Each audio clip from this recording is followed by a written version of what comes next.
All right, so today we're going to jump into our next section, which is 12.8, and we're going to be dealing with cylinders. There's a lot of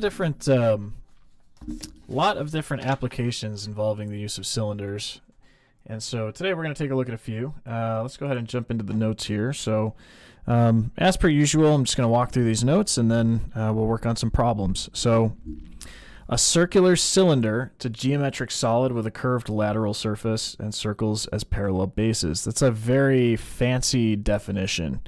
I'm pretty sure you all know what a cylinder is, but the way I like thinking about them, it's like tin cans, right? Cans of soup. So tomato soup, chicken noodle soup, whatever it might be. Canned corn. Basically, you've got a can, okay?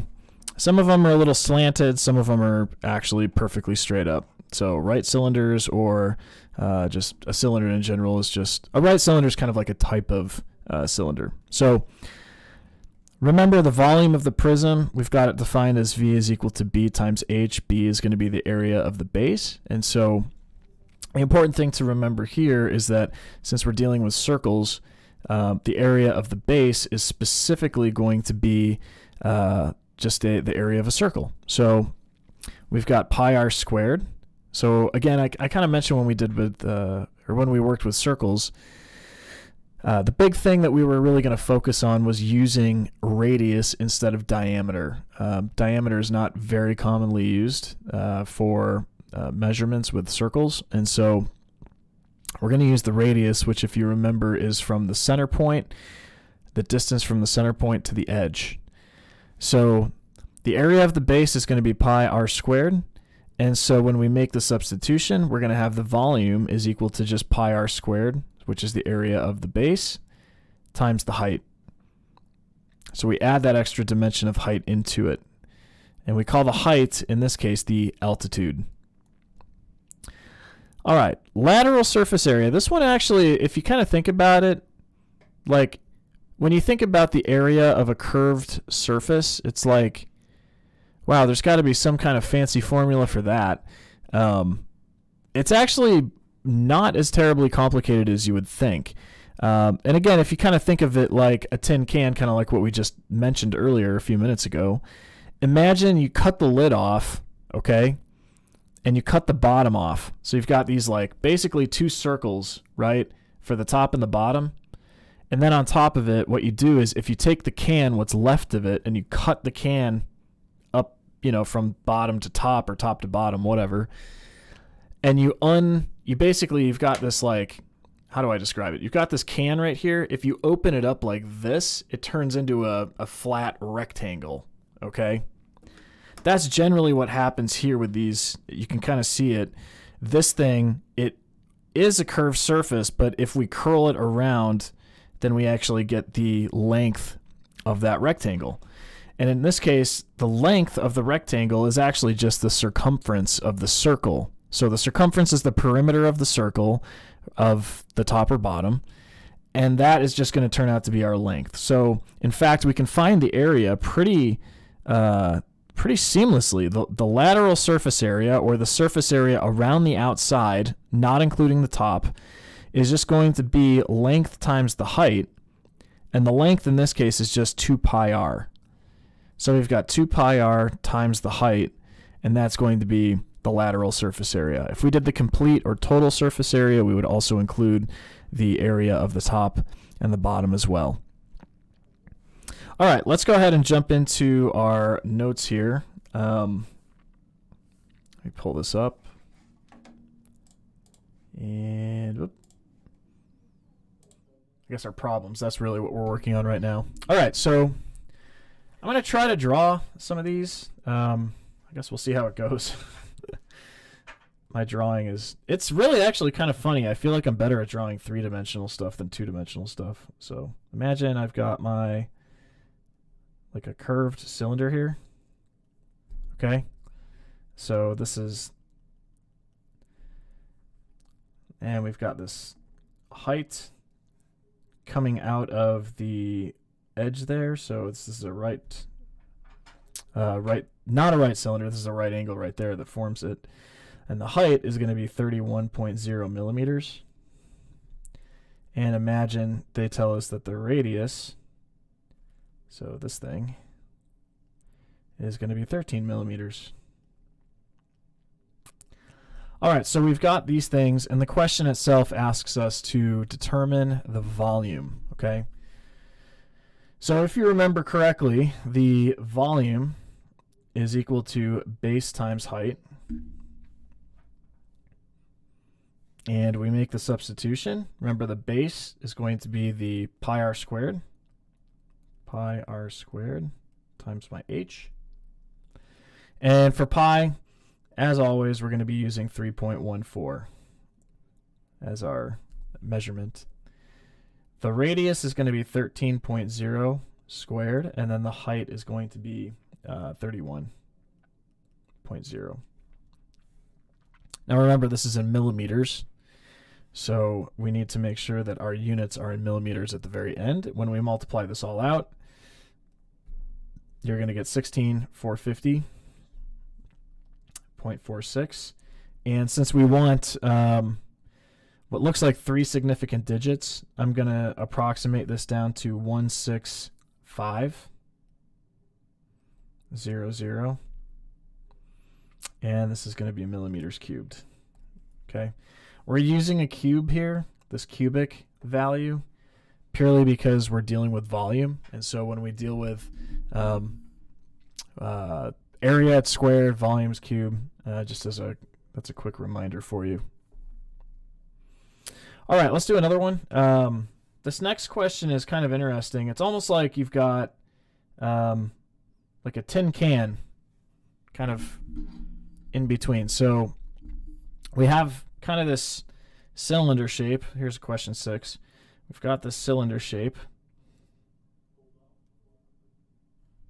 like this.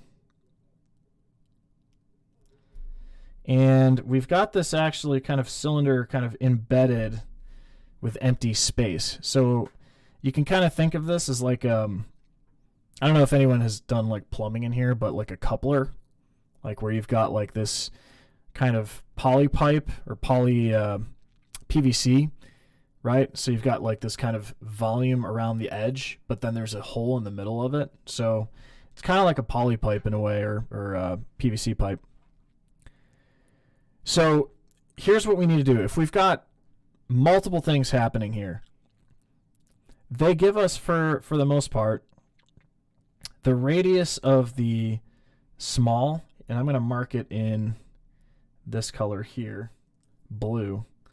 The radius of that guy, this is going to be 4. And the radius of the large, which I'm going to mark in yellow, goes out there. This is going to be 5. Okay. And I believe this is going to be, I don't have this written down. I probably should have. This is going to be 5.00 and then 4.00. So it's 3 significant digits is what we're going to end up looking for. And this is also going to be in inches. Okay. So inches, 5.00 inches. And what we're going to do, so this is kind of the breakdown of how this is going to work. I've got the total volume, and I want to subtract off the stuff on the middle, okay? So to find the volume of the outer,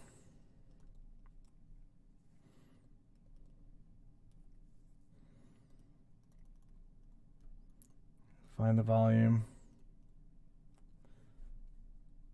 of the total,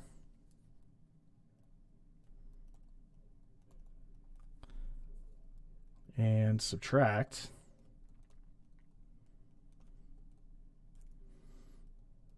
the volume of the smaller. I'll call it the middle here. Okay.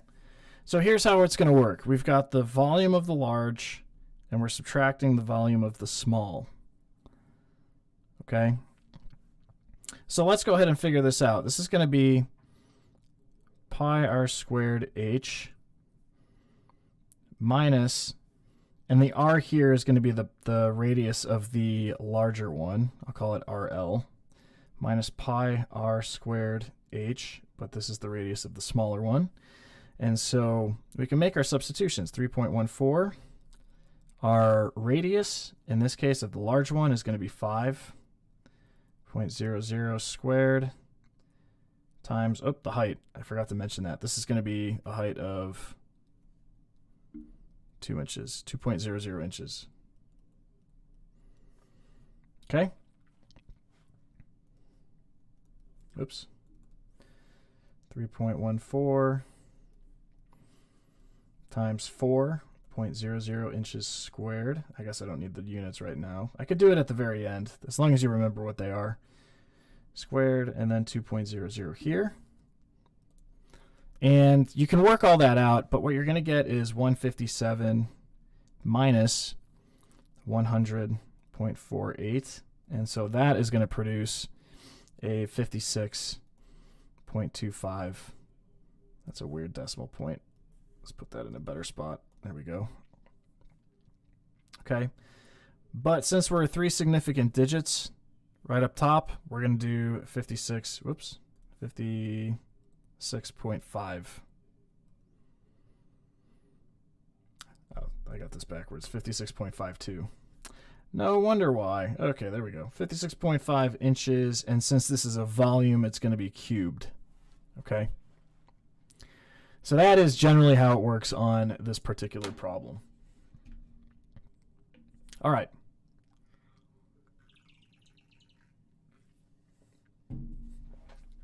Let's go ahead and take a look at another problem.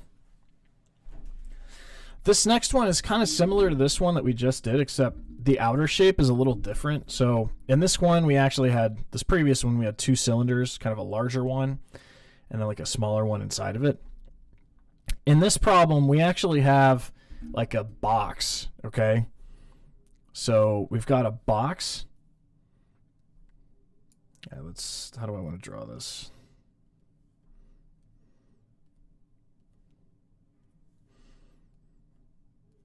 Okay, so we've got this cube shape, and then we've got this cylinder kind of cut out of the middle of it all, okay? And so here what they tell us in this kind of shape is that the diameter, okay, diameter is 2 inches. Now, I want to point out something real quick. In these problems, since we're always using radius, okay, radius is the unit from the center to the edge of a circle. Diameter is twice that amount, okay? So the diameter is edge to edge, but it goes through the center point. So anytime you see diameter, we want to change our quantity to something that's in terms of radius because that's what we're using more often. So we're going to use radius here, and radius is always going to be half of that diameter. So this is going to be 1 inch. And so what we're going to do here, they give us a few lengths. Let me actually mark these out really quick so you can see. So they give me the height. This is 1 inch. This length on the bottom is going to be 9.32 inches. I've got this outer side here, this edge is going to be 3.76 inches. And then my diameter, which is 2, or my radius, which is 1 in this case, okay? So it's kind of the same situation as we had in the previous question, except the outer volume that we're using it's going to be like a rectangular prism, okay? Or no, I don't want to say a cube because it's not exactly the same across the board. Like each length is not the same. It's a rectangular prism. So basically speaking, here's what we got. We've got, let me do the right color. We got the volume of the block, and we're going to subtract off the volume of the cylinder.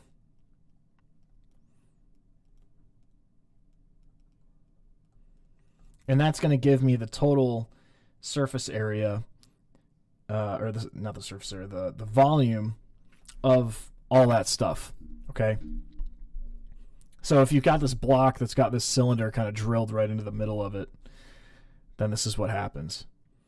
So this is going to produce the volume of steel that's going to be left over in the end. So part A, I believe, was asking us to determine the volume, okay?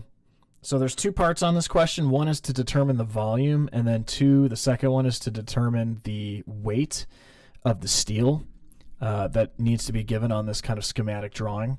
And so for this part A, we'll have the volume of the block minus the volume of the cylinder. And it's going to be kind of the same idea as what we had in the previous question, except for the volume of the block. Instead of using our pi r squared h formula, we're going to use our length times our width times our height. And then over here, we're subtracting my pi r squared h, okay? And I'll make it capital just to be consistent here, okay? So as a result, we just have to substitute these values in. The length, I can make it 9.32. Okay. I've got the width, which in this case is going to be 3.76. And the height is going to be 1. And now I'm going to subtract off my 3.14 times my radius, which is 1 squared, times my height, which is also 1. Okay, so I've got a lot of stuff going on here. And this whole thing, if you look at it, it works out. You can punch this all into a calculator. I'm not going to go through the step-by-step thing, but this is 31.9 inches. And again, it's a cubic quantity. It's a volume, so we're going to be dealing with cubes. All right. So that was part A. Part B, we've got this next part that says that steel weighs 30 ounces per inch cubed. What weight should be given on the drawing? So this is a simple conversion.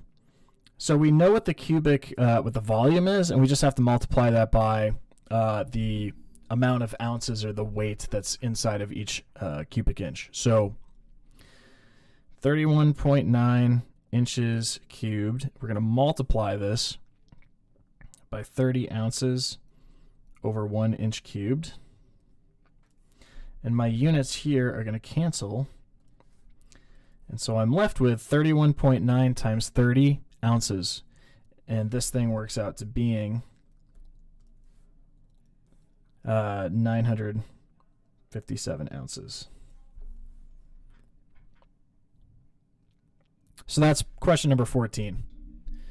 And again, all these questions are very similar to ones that you should see on your homework assignments, but I just want to be able to walk through them so you can kind of understand what's being communicated and what's being asked in each of these questions, okay? All right, let's go ahead and do another one. This next one is dealing with it's kind of a similar question.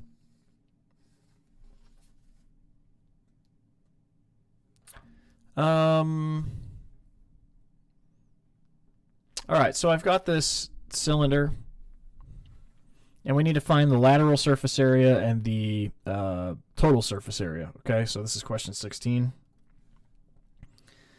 So let me draw this cylinder. Okay, here they give us the diameter. So the diameter is going to be 13.2 meters. The height is 17.9 meters. Okay, so again, as a reminder, if diameter is 13.2, then the radius is half that. And if you do the quick kind of back of the napkin calculations, you're going to get that this is going to be 6.6. Okay. So remember the area, the lateral surface area, okay? And again, this is going to be part A. The lateral surface area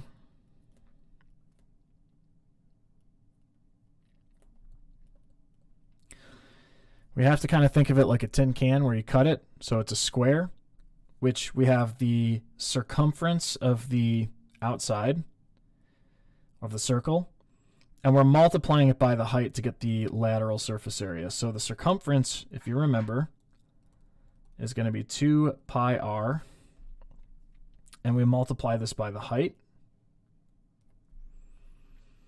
And so as a result, we're going to get 2 times 3.14 times the radius, which is 6.6, times the height, which is 17.9. And the lateral surface area here is going to just be all of this multiplied out, which works out to being 742 meters squared. Okay. I did do some quick significant digit reduction on this. This isn't the actual exact answer you get, but I want to try to be consistent and try to avoid that step when I'm working on these problems, just to save a little bit of time. All right, so the next one is to find the total surface area.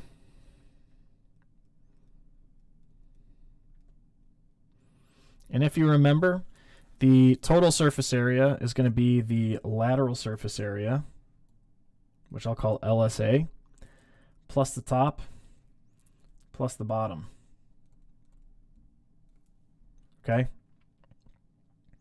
So I already know what the lateral surface area is. I'm going to have A is equal to 742. And I'm going to add this one right here, the area of the top and the bottom, is going to be pi r squared, which I'll call 3.14. R is going to be 6.6 squared. And then I'm going to do it again for the bottom. 3.14 times 6.6 squared. So this right here, when I work this all out, I am going to end up getting, I think somewhere around here. It's going to be, I think, 1020 meters squared, which is the value that you're summing to, or the significant digits with the 3 significant digits right there. Okay, so that's going to be the total surface area in that instance. That involves the lateral surface area around the outside and also the top and bottom. Okay. All right, last question. This one I really liked. I just have to... I got to go find it really quick. Give me just a second. I think it's in my files. This one's actually a trough.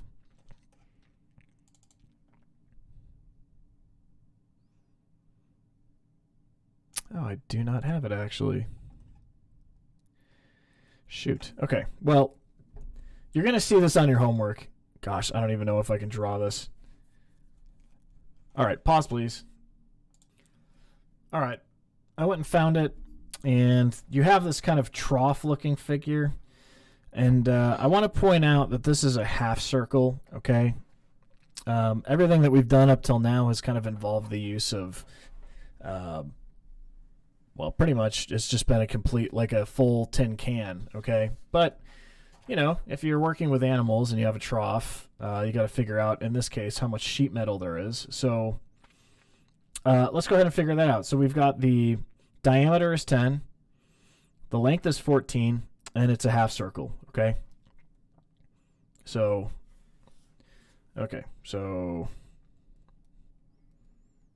diameter is 10, 14, 10 inches. I want to point that out really quick. Radius is going to be 5 inches then. All right. And then you can go one of two different directions on this if you want. I think the answer is requesting that this is in terms of feet, not inches. And so we need to convert this radius into feet, okay? Convert to feet.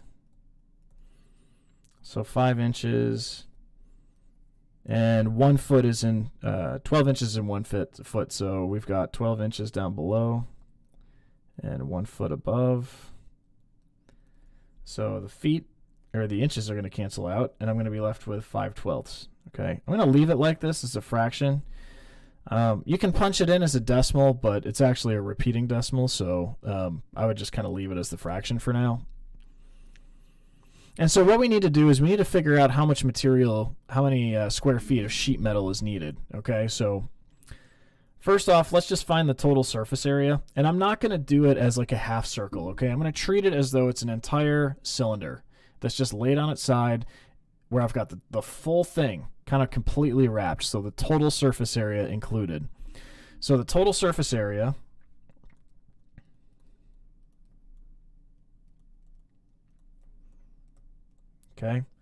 is going to be, so this is feet, by the way.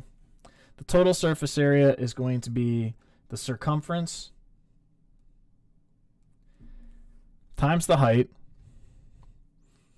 plus the top plus the bottom, pi r squared, okay? So this is essentially what we're using. So I've got 2 pi, or here, let's change pi into 3.14 right off the bat. 3.14, the radius, and I'm going to use the 5/12 that I just found, the 5/12, because we're keeping everything in terms of feet here, times the height, and in this case the height is going to be 14, plus, and now I can do each of these parts. 3.14, 3.14 times the radius, which is 5/12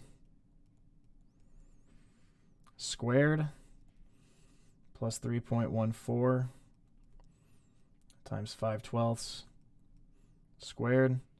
And what I would suggest doing in this one is punching it into a calculator, okay? If you've got a graphing calculator, the process is actually pretty straightforward. You can use an online application too if you want. There's some online applications that are pretty great that will help you figure that stuff out. So I encourage you just to use the tools at your disposal. And what you're going to end up getting here is going to be 37.72361, and then there's going to be a repeating 1 pretty much forever, okay? And this is going to be in feet squared. Or, in other words, if we're going in 3 significant digits, or 2 significant digits, I think is what this one is going to be 38 square feet. Okay, so that's like imagining we had a cylinder laying on its side. We found the total square footage, the whole surface area of the entire thing. But since it's a trough, what we're doing is we're just cutting it in half. So all we're going to do is we're just going to take the total surface area, which is this guy, and we're just literally splitting it right in half. So 38 square feet times a half, or divided by 2, it's the same thing. This is going to equal 19 square feet. So this right here is how much sheet metal we need for that particular diagram. Let me pull it back up. There it is. So that's going to be measuring the entire surface area of that trough right there. All right, that's all I have for today.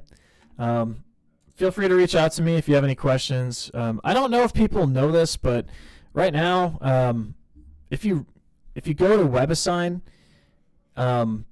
there's an option on like all the questions and stuff. It's like ask your teacher. Please don't use that. I don't get notified whenever those things pop up, so you can ask a question that could sit there for literally like a month before I'll see it. So if you do have a question, just send me an email through Canvas instead. Do not send it through WebAssign. I don't know why their system is so bad at notifying me, but I just don't see that stuff. So if you have any questions, please let me know through Canvas, and I'll reach out to you as soon as I possibly can. All right. Thanks. Have a good one.